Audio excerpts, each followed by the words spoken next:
महाराष्ट्राच्या राजकारणात मोठा गोंधळ सुरू आहे। मुख्यमंत्री एकनाथ शिंदे आपले पद टिकवण्यासाठी पूर्ण प्रयत्न करत आहेत। सूत्रांच्या माहितीनुसार शिंदे गटाने अजित पवार गटाकडून पाठिंबा मागितला आहे। सोमवारी दोन्ही गटांमध्ये साधारण 1 तास चर्चा झाली, मात्र अजित पवार गटाने अद्याप कोणताही निर्णय घेतलेला नाही, कारण त्यांनी आधीच भाजपच्या मुख्यमंत्री पदासाठी सहमती दर्शवली आहे। मंगळवारी एकनाथ शिंदे यांनी आपला राजीनामा राज्यपालांना सुपूर्द केला।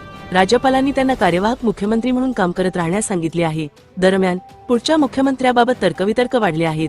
शिंदे गट पुन्हा त्यांनाच मुख्यमंत्री बनवण्यासाठी प्रयत्नशील आहे, तर दुसरीकडे देवेंद्र फडणवीस यांचे समर्थक त्यांना मुख्यमंत्री करण्याच्या मागणीवर ठाम आहेत। दरम्यान केंद्रीय मंत्री रामदास आठवले यांनी जाहीर केले की भाजपच्या शीर्ष नेत्यांनी फडणवीस यांना मुख्यमंत्री बनवण्याचा निर्णय घेतला आहे, मात्र शिंदे याला नाराज आहेत। सूत्रांचे म्हणणे आहे की मुख्यमंत्री आणि 2 उपमुख्यमंत्री असा फॉर्म्युला किंवा वर्षांच्या मुख्यमंत्रीपदाचे समीकरण होऊ शकते, पण अंतिम निर्णय दिल्लीतूनच होणार आहे। पुढील 48 तासांत परिस्थिती स्पष्ट होईल अशी अपेक्षा आहे। महाराष्ट्राच्या राजकारणात मोठा गोंधळ